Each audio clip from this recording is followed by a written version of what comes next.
Welcome back, troops. Let's Tab 59. So, a little while ago, hope everyone's well, by the way. A little while ago, I did a video because I wanted to do a Q&A. A few people asked me to do a Q&A video. And I can't do live stream because I haven't got the notes. I'm thick as a whale omelette. So what I said was, on that video, please put your questions into the comments section.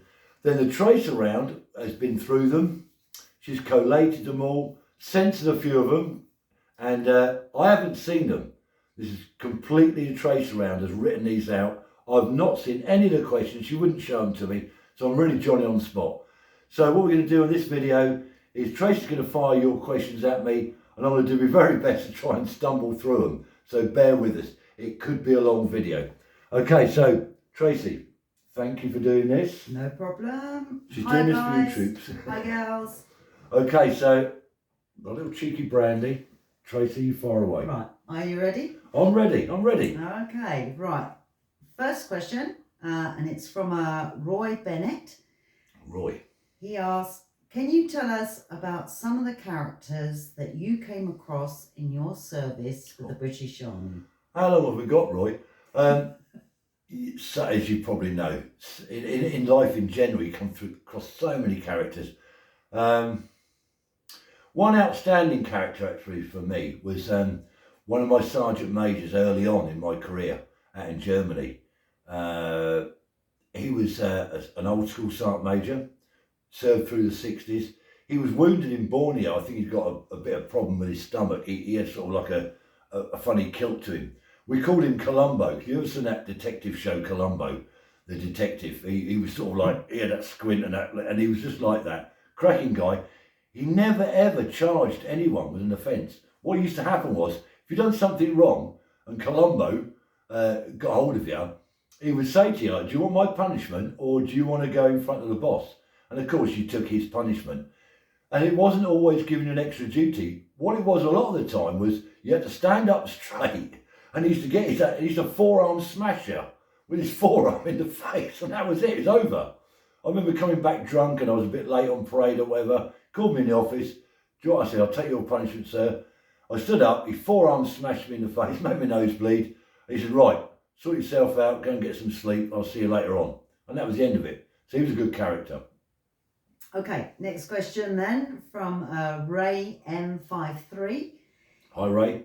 If you had not joined up, what other careers would you have liked to had a go at? Oh, I always wanted to be a soldier, to be honest with you, but right from an early age.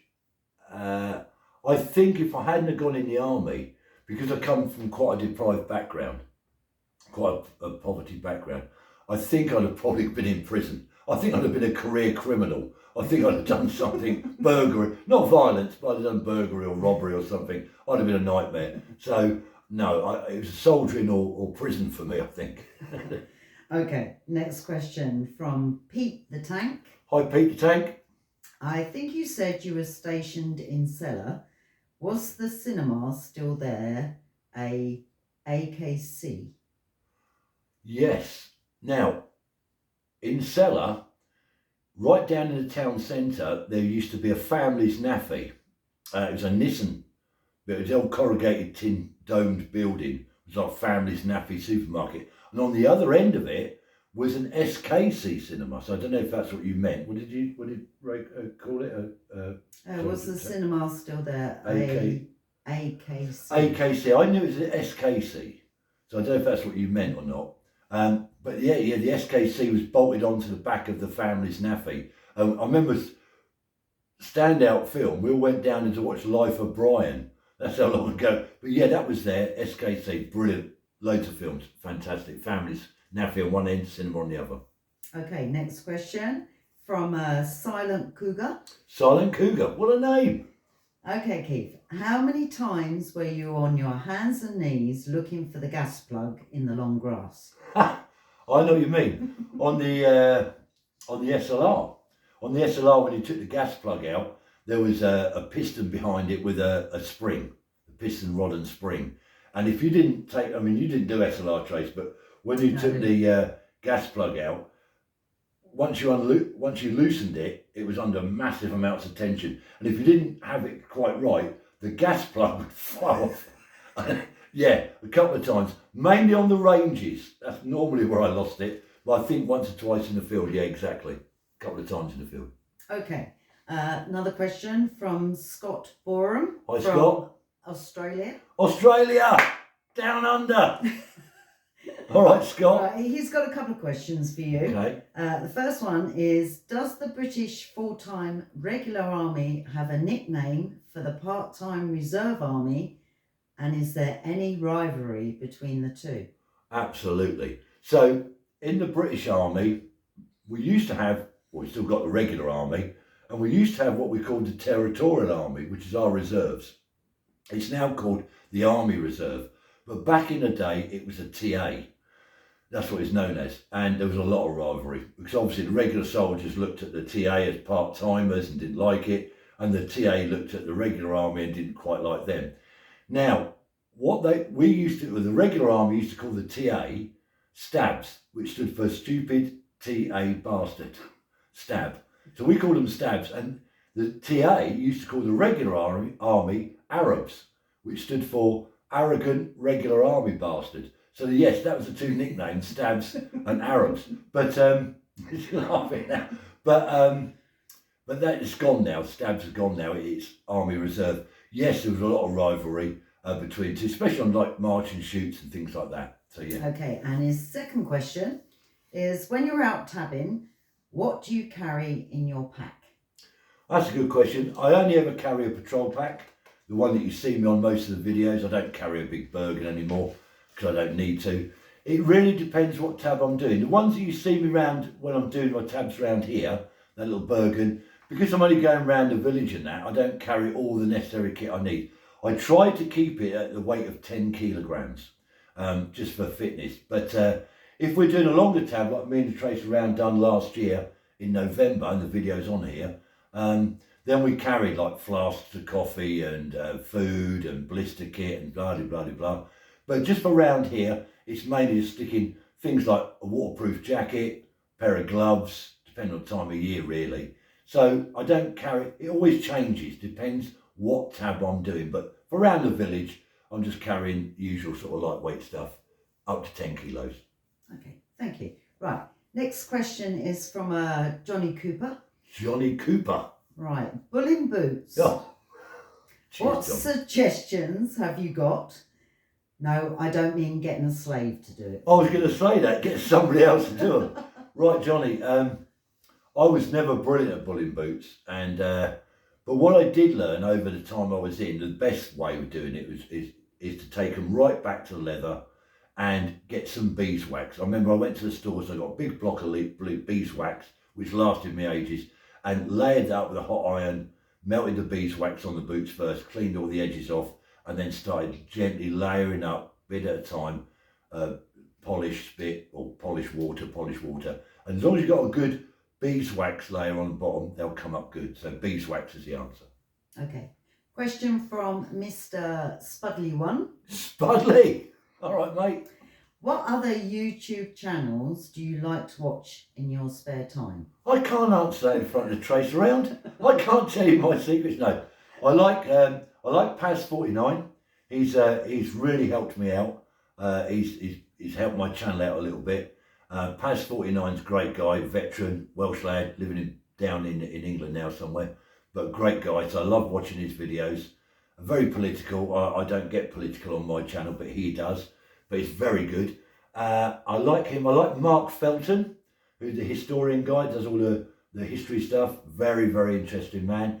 And my latest favourite is the stuff that Big Phil Campion does, X22 SAS guy. He was PWR before he was SAS, and he does some great stuff for Force Radio, just a lot of interviews and stuff. So yeah, that's three of the best ones I like. Okay, a question from Ian McCulloch. Your army number 24 or 25? Hi Ian. Oh, sorry. Excuse me. Oh, sorry. Butt in. I'm in trouble.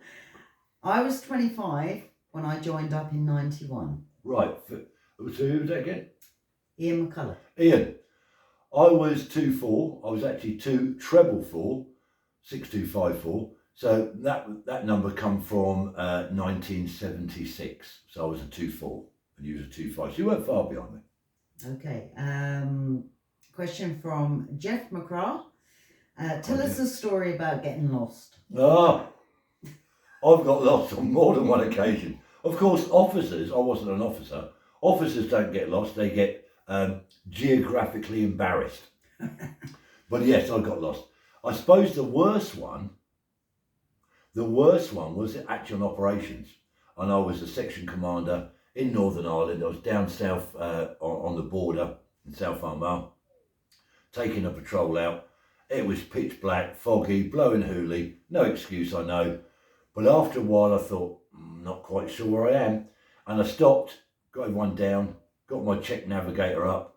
He looked at the map with a little chin wag, and we worked it out that we was about 1,800 metres, about 1,800 metres. So nearly 2 kilometres inside Southern Ireland. So I'd single-handedly, as a corporal, invaded Southern Ireland with an armed patrol. So, Oops. Another one from Jeff. And he also asked, what was the most difficult part about transitioning to civvy life? That's a difficult. There's a few bits, to be honest, and Trace around's witnessed some of them. I think missing your mates is. When I left in 2015, it wasn't the same army that I joined. 38 years before that, it was a different army. So I didn't miss the army as such because it had changed so much, and I wasn't really enjoying the army then. I didn't have a very good job or role at the time, so I was quite happy to leave. But what I did miss was was your mates. That's what you miss the most, I think. So the hardest transition was leaving your mates behind that you saw nearly every day. Okay, thank you. From Kathmandu. Kathmandu, I know where that is. What's the best overseas posting you've ever done? Oh, without a doubt, Germany. Germany was the best. I didn't go to many places. I mean, I didn't go to Cyprus. I didn't get posted there. I didn't go to Kenya. I didn't go to Hong Kong. I was thinking of any of those places. But absolutely, 100% West Germany as it was back in the day in the Cold War. West Germany is brilliant for young soldiers. Loads of money, loads of mates. No one buggered off at the weekend. Everybody was in camp. So, nearly every night was a Saturday night. It was fantastic. So Germany's the answer. Okay. This one's from Crazy Cressy 7986. Crazy. What was the happiest moment in the army? Ooh. Be careful. Yeah. Yeah, good question. Yeah, happiest. And I got to think that when you come back off a really tough exercise or a really tough course, or an operation, actually, when you come back off of any of those, a tough course, a tough exercise, or an operation, and you get back home, you get back to your camp if you're not married, whatever, everything, it's over, it's done, the course is done, the exercise is done, or the operation's done. That's a really happy moment because you can just chill out then, have a drink, have a laugh, see your family, friends, whatever it is. That's the happiest time. Good answer. Okay, this one's from Yoan Ox for UK, and he or she asks, do light infantry use vehicles? If so, what are they? Okay, so there is no regiment called light infantry anymore. We used to have the light infantry with the Ox and Bucks light infantry. Lots of regiments were called, there was the light infantry. That's gone now. So you've still got the rifles, which is all the light infantry regiments amalgamated, apart from the Royal Gurkha Rifles, they're light infantry as well. So there's no regiment called the light infantry anymore. So what happens now is lots of regiments, lots of battalions are rolled in the light infantry role, which means they're not armoured or mechanised. They might have Land Rovers or some of the newer vehicles, but even what was the light infantry, now the rifles, for instance, they could be armoured, so they could be running around in warrior. So the only people I think that don't get big armoured vehicles, big mechanised vehicles, are people like the Parachute Regiment and the Royal Gurkha Rifles, because they're permanently in the light role. For instance, my regiment, PWR, the 1st Battalion was armoured or mechanised. Now they're in the light role. So if you're in a light infantry or light role unit, you'll just have Land Rover or smaller, lighter vehicles like that. Okay. We have 3 questions from this person, Julie Turner, 4303. The first one is, what was your silliest order you had to carry out? I think I had to paint some curbstones in camp. I'd done something wrong. I think I was on restrictions of privileges. So not enough to go in nick, but enough to mess me about. And I went down to the guard room to report for my restriction of privileges, and I was given a pot of white paint and a brush and told to paint the curbstones. I mean, how crazy is that? And I'll tell you when that was actually. That was on the Queen's Silver Jubilee, 1977. Oh, good memory. And she never even came out. I painted them. She didn't turn up. Where was Liz? Anyway. Right, this one. Did you ever come close to thinking this would be the time when you would have to give your life for your mates or for Queen and country? If you did, can you tell us how it happened? Well, first of all, most soldiers will tell you, you don't give your life for the Queen or country. Well, I don't think so anyway. You may think about your mates, the person next to you. That's what it's about. When you're on operations and things are a bit dodgy, you're definitely not thinking, oh, this is for, like the old black and white war movie, oh, it's for Queen and country. It's, you've got to do my job for the bloke next to me, the bloke on my right, the bloke on my left. So that's the first thing. You don't do it for anything else other than your mates. Yes, many times. I can't talk about all the times it's happened to me in circumstances.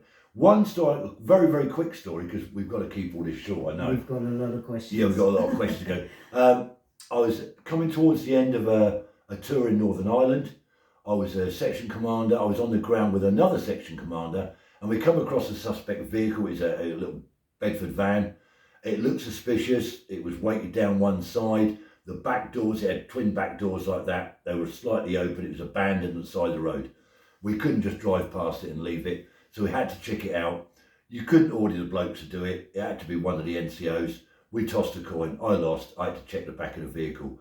And I've got to tell you guys, it was 4 days from the end of the tour, and my arse was 5p, 10p. I got to the back of the vehicle, everyone got out of the way, obviously. You couldn't just call ATO out for something like that. It had to be found, it had to be checked out first. So I had to feel up the inside of the door to make sure there's no wires, pitch black. I remember opening the back door and crawling up the bed of the vehicle, because at up the end where the bulkhead was, where the seats were, there was a big brown bag with like a fatty residue at the bottom, and I had to check out what was in that bag in case it was a bomb. And I crawled up, and as I pulled the bag to look inside it, it was an old Chinese meal that had been left there, and there was a cat inside of it. And as I pulled the bag, the cat jumped over my shoulder. I nearly collapsed. Well, I did. I just collapsed on my back, and that was I thought, up until that funny moment, I thought, wow, what if this is, So that was very close time for me. Thank you. That's one of them I can remember. Okay, and her last question here is, when on training exercises, what sort of luxury items extra to standard kit did you pack in your Bergen from time to time? Well, as every infantryman would tell you, you don't have the room, because you're carrying everything. Whatever you take, you've got to carry. And what happens is you pack your Bergen and your webbing, your belt kit, before you go on an exercise, and then you pick it all up and go, that's too heavy. You take it down, you start pulling stuff out. So most of your luxury items are the ones that got to go out, because you've got to carry food, ammunition, water, etc. So luxury items tend to be really quite small. I think it's going to sound funny, but in the early days, back in the 70s, luxury items to me were things like bungees, or later on a really good knife. I mean, you get your bayonet issued, but a really good sharp knife is another luxury item. Food-wise, a little tin of sardines or maybe a tin of tuna, some oily fish, little tins like you can pack it. And extra toilet paper. Yeah, extra toilet paper. Things, yeah, trays around there. Things like you can pack a little bottle of Tabasco sauce maybe. Little things that perk you up a bit, but nothing big. Okay. Question from Simon Ridley. Hi, Simon. Pull up a sandbag, swing a lamp, Here we go. and tell us a Rupert story. As a senior NCO, many opportunities must have arisen. Reckon you have one or two to tell. Okay, so for those of you who don't know, a Rupert story, a Rupert is a derogatory term that we use to describe an officer in the British Army, or the British Forces. So that's a Rupert. So yes, I was a platoon sergeant, and I'd got a new platoon commander, which he wasn't very good. No names, no pack drill. And we didn't get on very well. He called me into his office and I shut the door, stood in front of him, and he said, Sergeant Pye, he said, do I intimidate you? And I said, no, sir. I said, in fact, I said, if we were at school, you'd have been the sort of kid I'd nicked his dinner money off of. That's about the funniest one I can think of off the top of my head. Okay. Question from a Plum Duff, 3303. Plum Duff. How do you deal with drone warfare? Oh, I know around prisons they jam the signal, but what about a mass attack? Well, obviously, I've been out 9 years next month, and drone warfare wasn't a thing when I was in. So I only know what you know from the TV, seeing stuff out in Ukraine, etc. I think the only way for the basic infantryman to deal with it is going to be very, very good camouflage and concealment, and obviously some sort of overhead cover. If you're an armoured vehicle, keep the hatches shut. You've seen these pictures of dropping grenades in. And it's got to be, if it's a mass attack, it's got to be some sort of Iron Dome effect like the Israelis got, or some sort of jamming system to defeat them. It's a big question. I really don't know the answer. Thank you, though. Thank you, Plum. Okay. And question from Paul Benny, 5690. Hi, Paul. He asks, I fondly remember the silly season around Christmas with all the various functions. Do you remember the corporals to sergeant's mess do? Single soldiers do? Any funny stories? Loads. How long have we got? I mean, I could go on forever. I've got some really good, but I can't. So what I'm going to do is, the best ones I can remember is when I was a private soldier out in Germany. It come to Christmas, and it used to be the officers, and I think the seniors, I can't remember, but certainly the officers used to come in the cookhouse and serve you, the single guys, Christmas dinner. Not on Christmas Day, but on Christmas dinner. And it always turned into a food fight. I mean, the roast potatoes are so hard, you could get your fork and you could hook the potato out. The skin was still solid. You could fill it up with tomato sauce or some gravy or something. And it ended up in a food fight. And it started off throwing it from one table to another. And it ended up, the officers who were serving us, they were getting pelted with spuds, little balls of stuffing. Sprouts are good. Sprouts are deadly. I've seen people get seriously injured at Christmas dinners, let me tell you. Okay, this one from Ron. Ron. How long did you serve and what rank did you have when you retired? So I did 38 years and I left as a W01. That was nice and short and sweet. Okay, question from Jim Bryan, 7494. Hi, Jim. Remy Metal Smith. Oh, Remy Metalsmith, my favourite. And he says, yellow handbag or assback? Ha! Easy one. Both. Trace around both, absolutely both. So yellow handbags, for those of you who don't know, out in Germany, we used to get this pack of beer, little stumpy bottles of beer. It was a yellow cardboard packaging with a handle on top, hence the yellow handbag, called Hereford Pills. Absolutely awesome. And I never went on exercise without somebody producing one of these yellow handbags. And Asbach is German brandy. And to this day, you know, when my German friends come over, which they are a week today, they'll be over here. Oh, yeah. I know they're going to bring me a bottle or two of Asbach. So when I joined the army, I didn't really drink. And I got introduced very quickly to Asbach in town.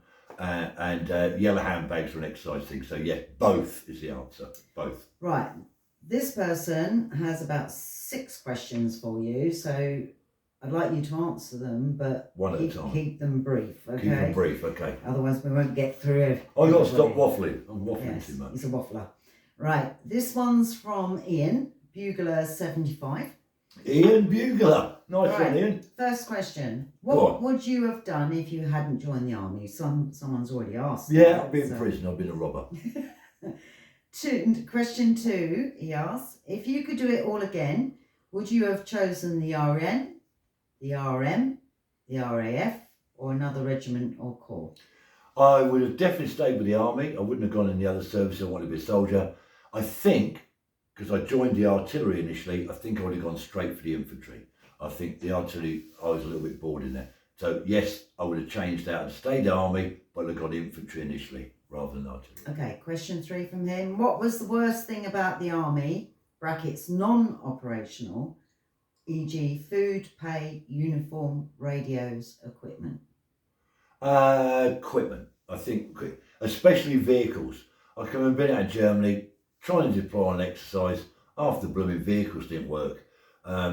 Vehicles and radio equipment were the biggest things. So yeah, radios and vehicles. Question 4.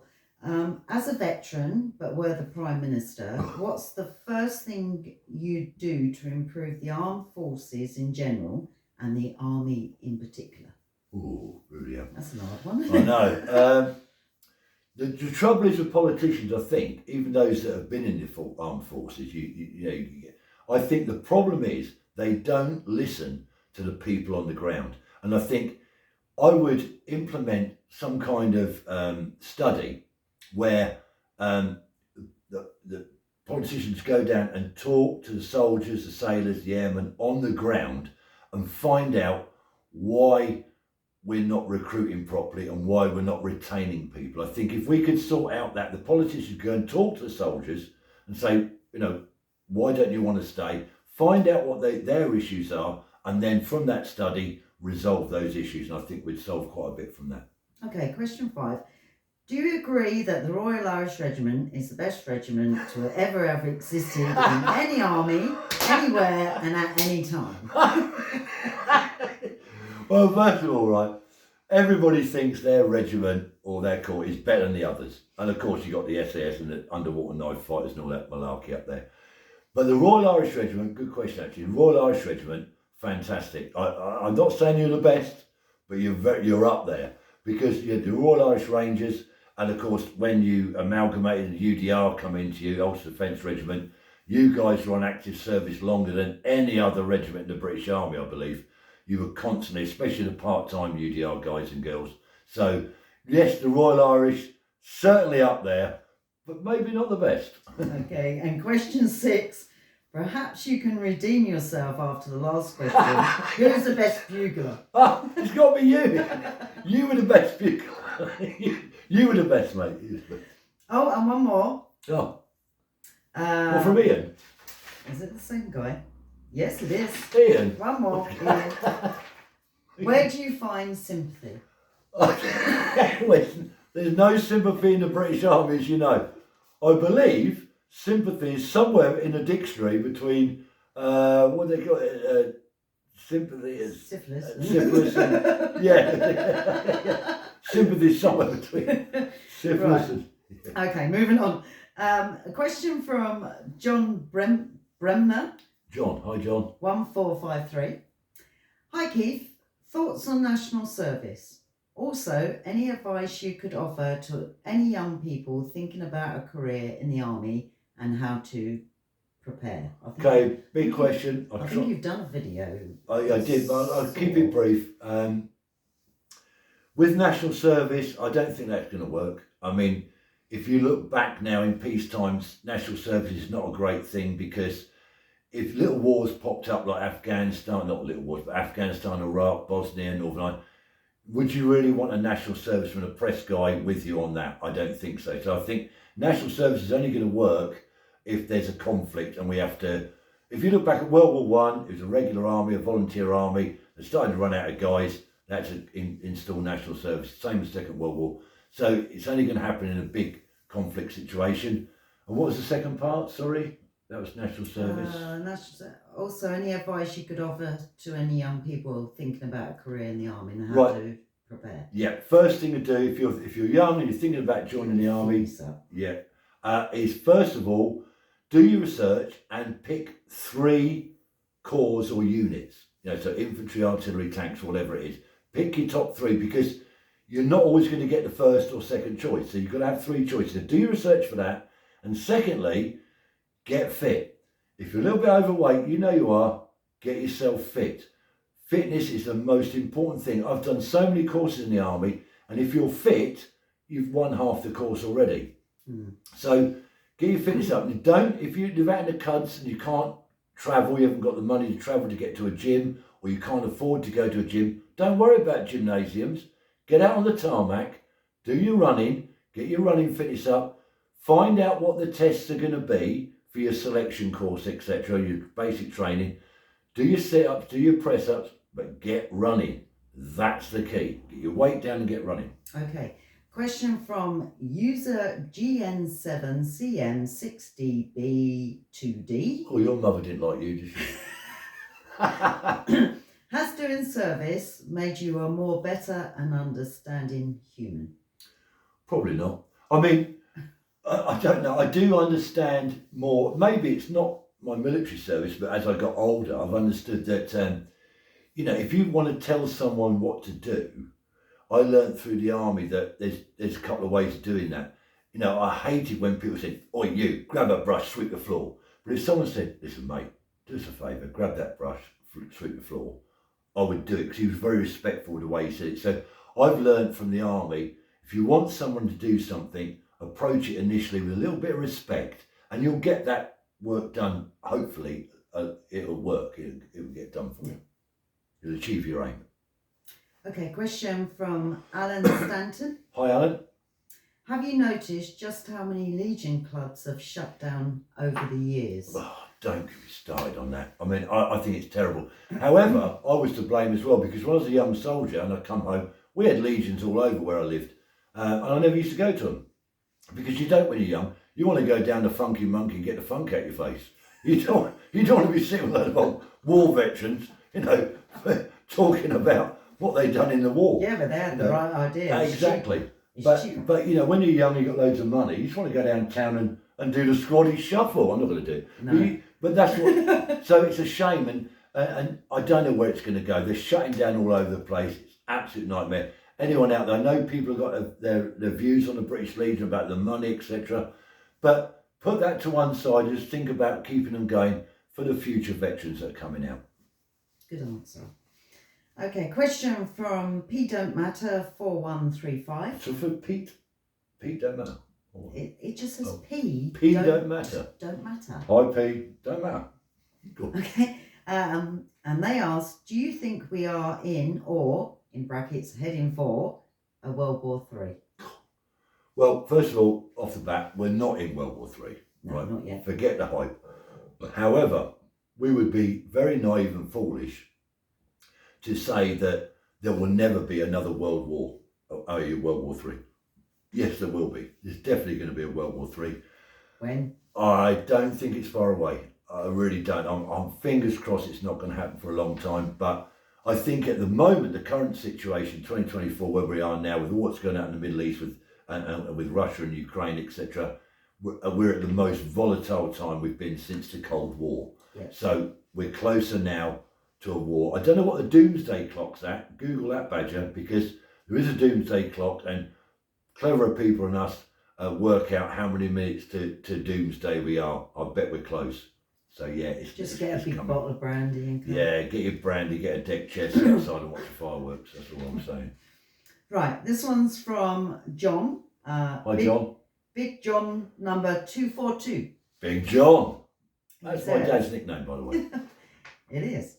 Right, he asks a couple of questions. Hello, Keith. 2 questions. How much unarmed combat training did you receive back in the day? She knows. That's the first one. Just be careful. She knows about unarmed. Right. Go on. Back in the day. Back in the day, yeah. That's Okay, so when I joined up in the 70s, couple of things actually. Good question, that, John. We did milling. Now, if any civvies out there know what milling is, it's a form of very controlled boxing.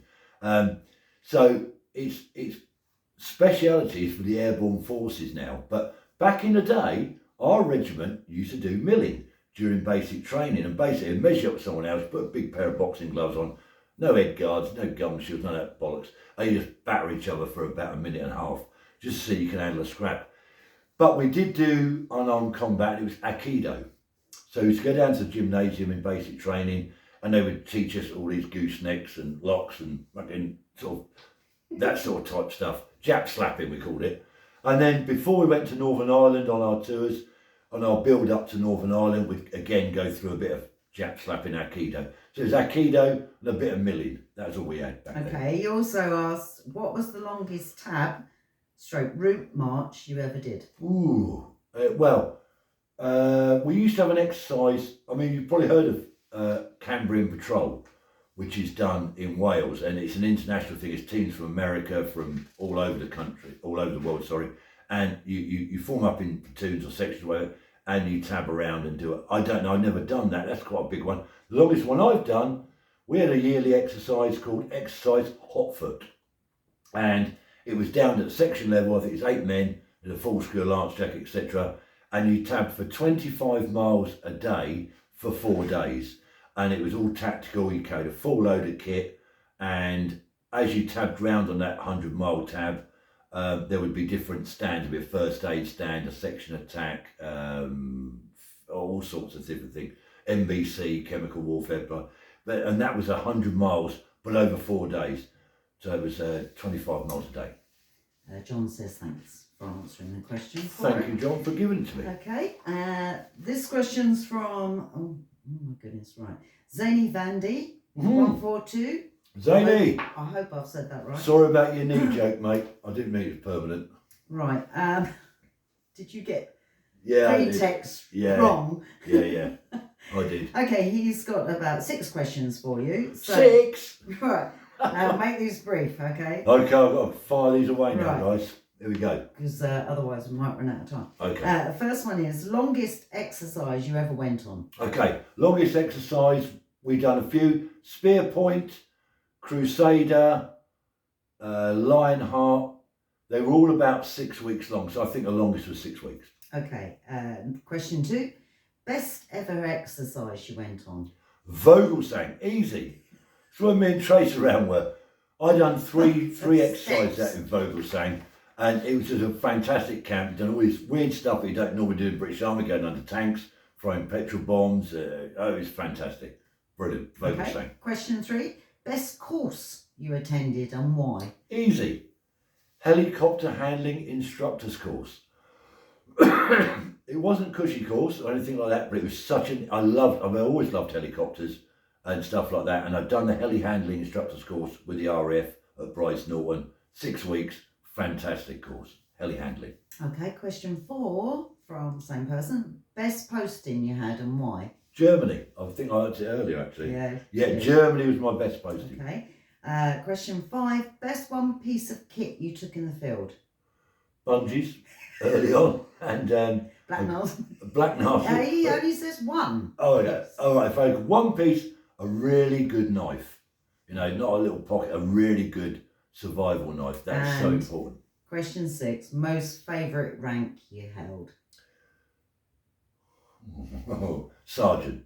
I know I was a W1, but when I was a platoon sergeant, that's your gladiator days. That's the end of your gladiator days in my eyes. So being a platoon sergeant, having a good bunch of lads, which I did have in my platoon, and I missed that so much. That platoon sergeant was best for me. All right, and we have another question from the same person. Any annual exercise nicknames? In New Zealand, every year we did exercise, oh my goodness, Salamaka, but we referred to it as Silly Wanker. Thank you very much.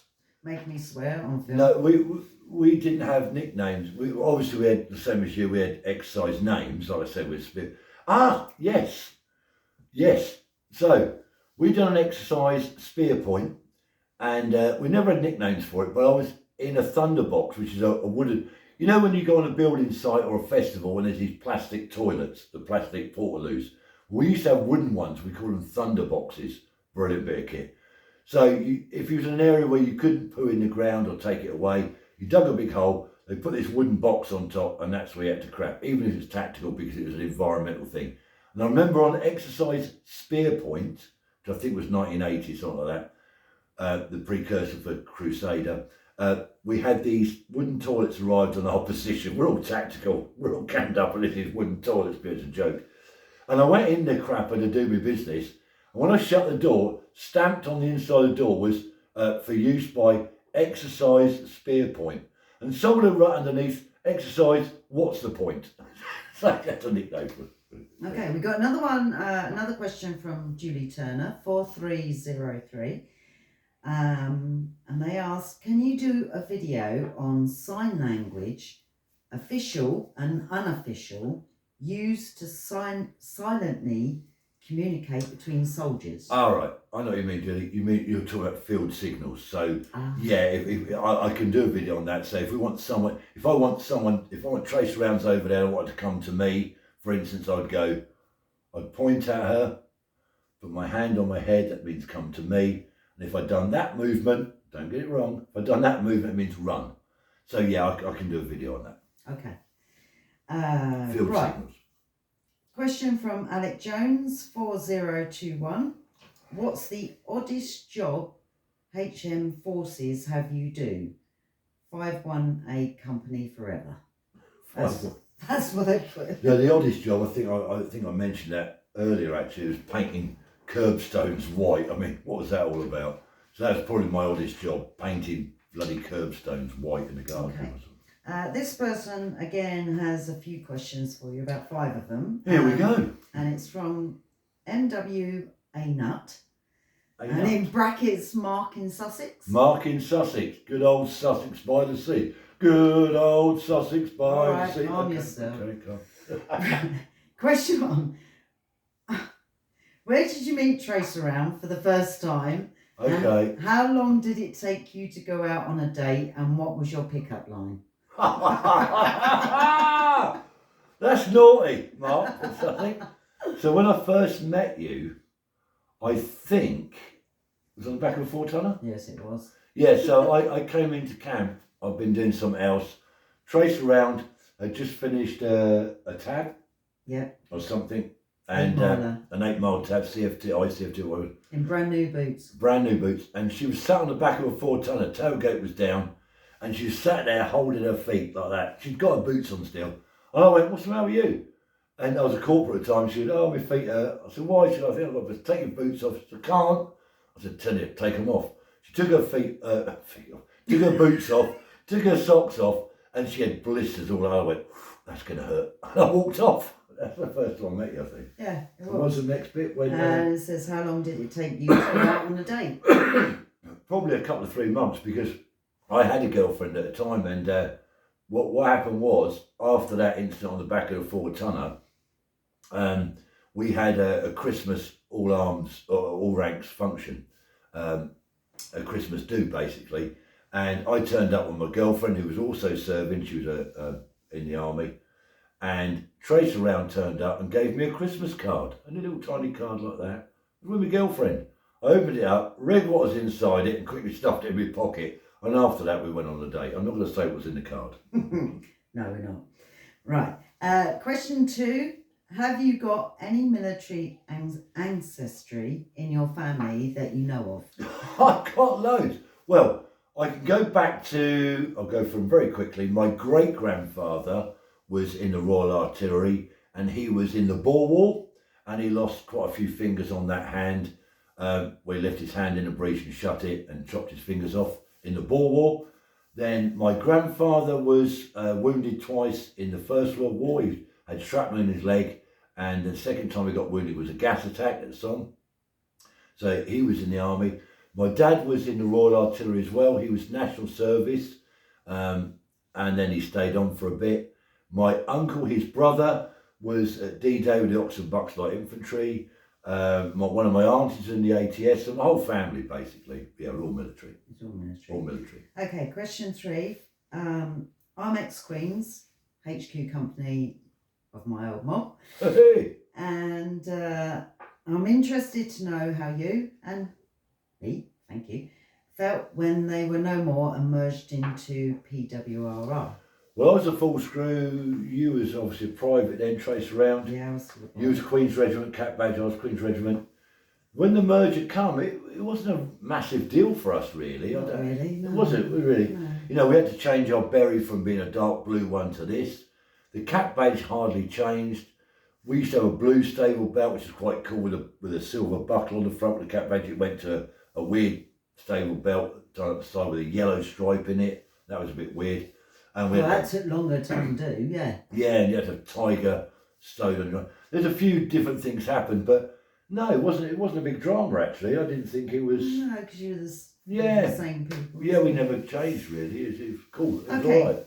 Question 4. You did a stint at the Army Training Regiment. What was your role there, and did you manage to scare any new recruits off? No, I didn't. I was when I got to the ATR. I was when I got to ATR, Purbright. I was the RQMS for. Well, actually, an RQMS for D Company. It's weird, isn't it? Regimental Quartermaster Sergeant for a company, but I'll tell you why.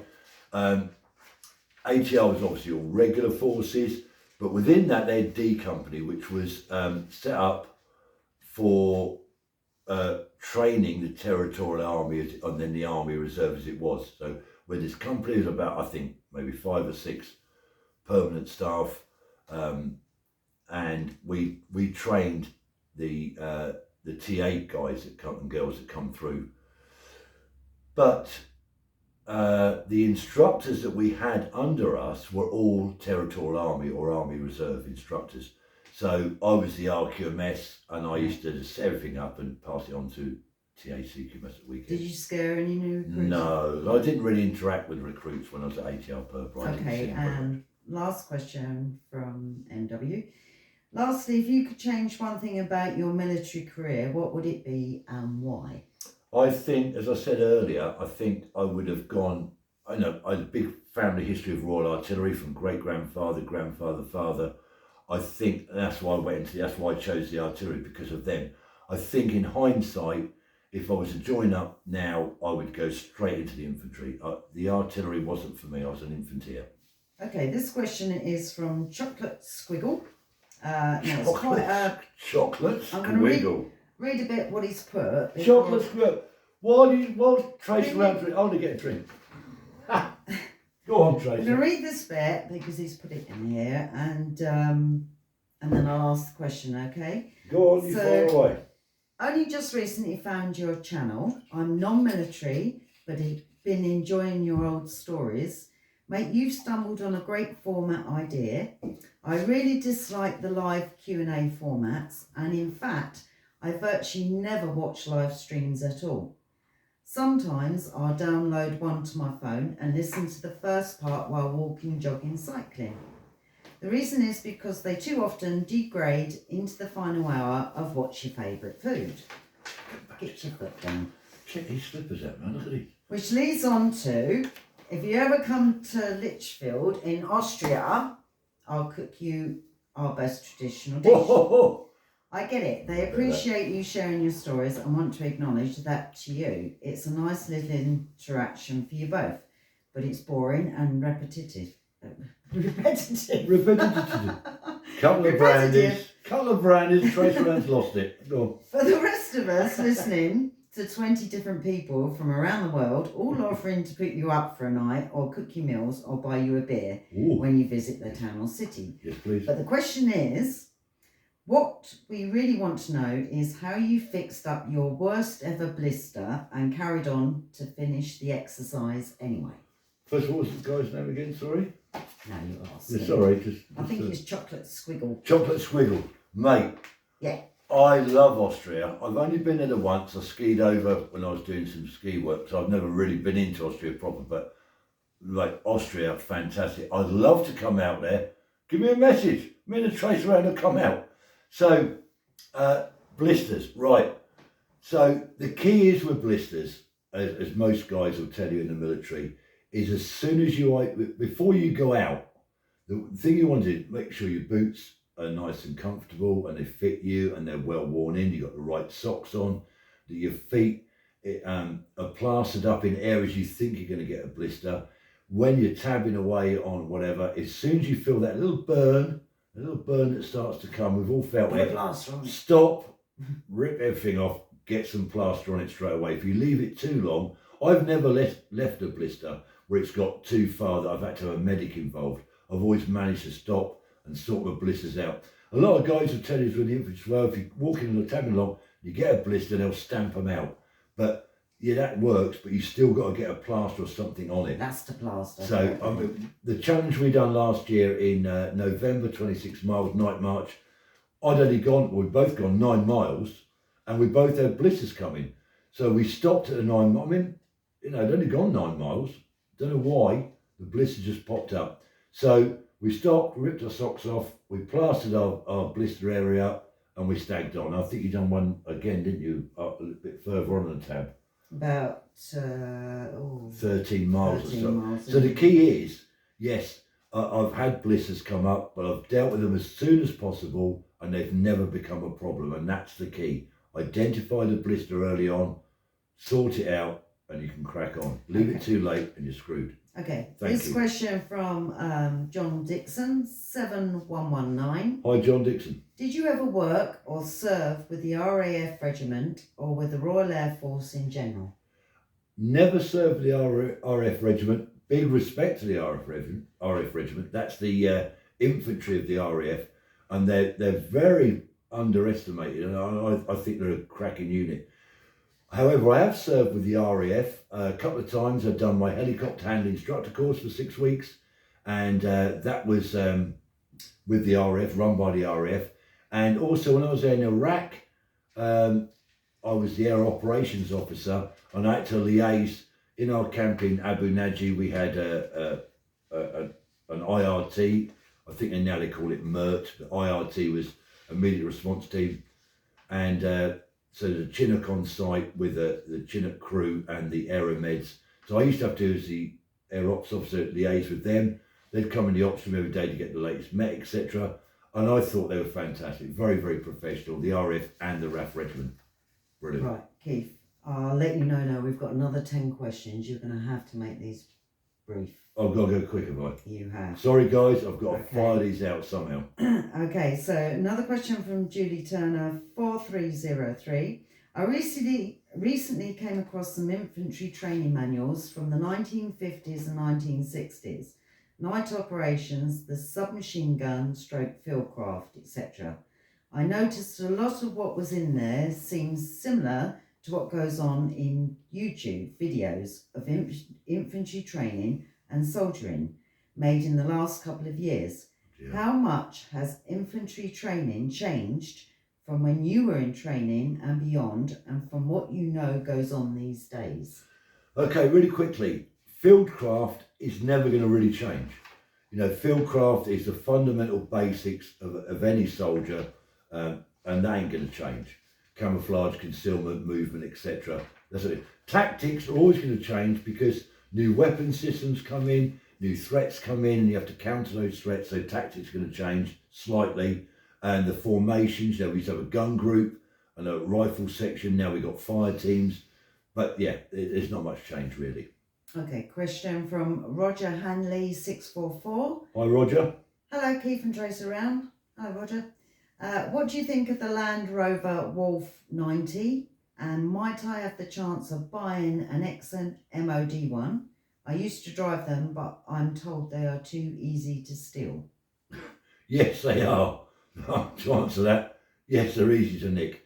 Brilliant bit of kit. I remember when Wolves come out, I was actually in Bosnia when the Wolf Land Rovers, the 110s and the 90s or whatever, they come out, they had a spare wheel on the side and the extra wing mirrors sticking out a bit, fast as anything, compared to the 110s, the Defenders rather. Great bit of kit. Yes, I'd buy one, but I would seriously think about getting an immobiliser fitted or some serious door locks or whatever. Okay. Brilliant. Get one.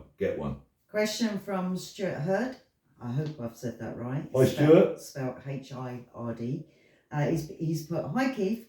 Great sight, obviously a career soldier, and total respect to you all. However, can you tell us the worst thing you didn't like about the army? Personally, I was a merchant seaman, always had time for the army. Respect, Stuart. Thank you, Stuart. Merchant seaman. Tracy's father was ex-Royal Navy, and then he was a merchant seaman for a number of years. He's passed now, bless him. He was a stoker. Big respect to the merchant navy, because the army, the armed forces often call on the merchant seamen to do their bit. So big respect to you guys too. What was it? The worst thing that The worst thing you didn't like about the army? I think it was the equipment being out of date at times, especially in the Cold War days. Our vehicles were terrible. I think they should have sorted something out with our vehicles. Okay, question from Andy J. Curtis. Hi, Andy. What should schools do to prepare young people for army life? More PT. Well, yeah. I think if they actually want to specifically get them ready for the forces, you can't push that onto kids. You know, the worst thing you can do with children is force stuff on them. I think what would be a better idea was if more secondary schools could have a cadet force attached to them somehow. You know, a lot of posher schools have CCFs, combined cadet forces. I did a video on this. I think if secondary schools could have, you know, some form of CCF attached, but there needs to be an incentive, because kids now, when they interact, they sit in their bedrooms, they have tablets on their phones, that's that. But, you know, they don't want to go to a youth club and play ping pong anymore. But if there's some kind of incentive for the kids to attend the CCF in secondary schools, and more CCFs, I know it's money, I think that's the way ahead. Right.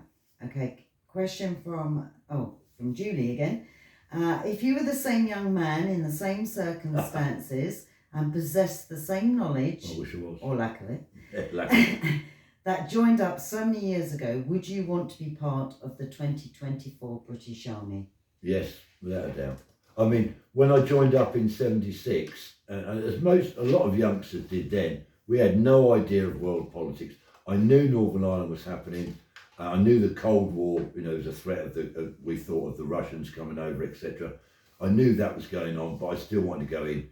I think today, most youngsters, I really do believe that 16, 17-year-olds aren't that interested in world politics. So if I was that age now, yes, I'd go straight back in, straight in the army. 5 more questions, so let's go. Let's go. I'm going as brief as I can. Right, question from Gunner 4746. Gunner. Did you ever get put on cookhouse fatigues or spud bash at 94 locating regiment? Absolutely I did. I've done so many cooker. Spud bash, we used to call it spud barbering, but spud barbering was peeling them out in the field. At 9-4, when I got cookhouse fatigues, we had a rumbler, a machine called a rumbler. You lifted a lid, you chucked all your potatoes in, shut the lid, switched it on, it rumbled around and peeled them for you. But yes, loads of spud barbering, loads of cookhouse fatigues in 9-4, loads of them. Okay, question from Stephen Bowen. Hi Steve. 3492. Hi Keith, ex-RAF here. Back in the day, early 70s, I worked with a couple of army guys, RAOC, great blokes at work and in the mess. Did you ever work with RAF guys? Yeah, I think I mentioned this earlier. I did a bit with the helicopter handling course with the RAF, great guys. Especially down at South Cerney. Got well looked after by the RAF. Brilliant guys. Okay, question from Skylon Sky 1982. Skylon Sky. Have you ever worked with soldiers who have previously served in the South African and Rhodesian Armed Forces?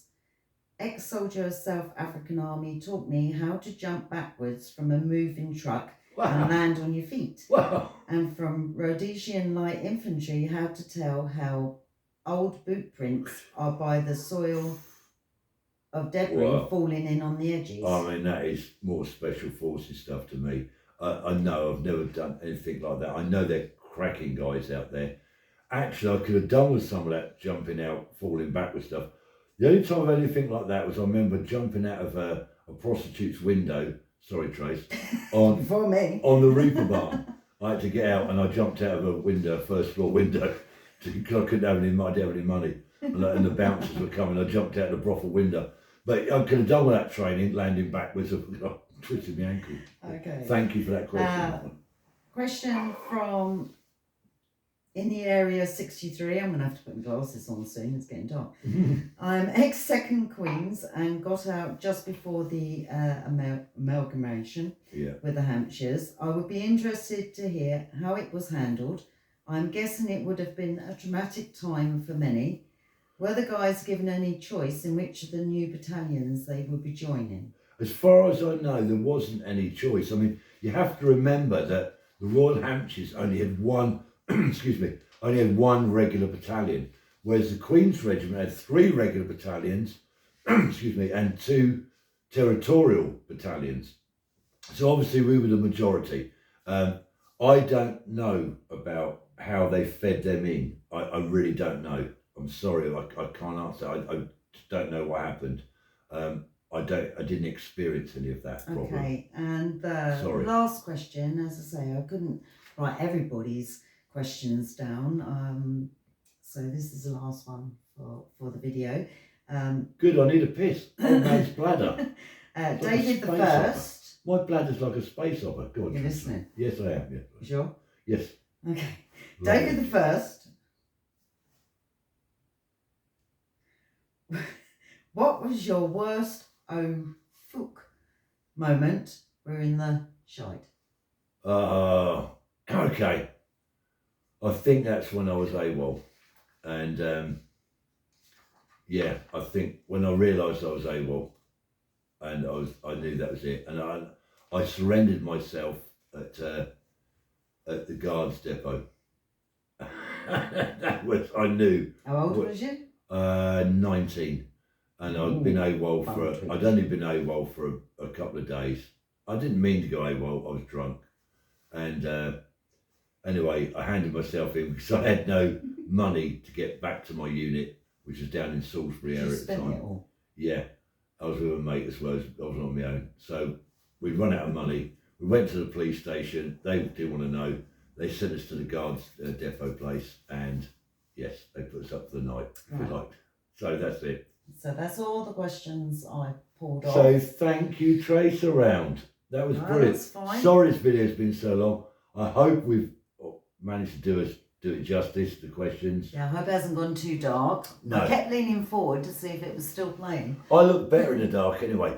Anyway, troops, thank you very much. Till the next time. Have a good weekend. And it won't be long. Bye. Where's the switch off button? I can't even see it. Middle one. Let's tap.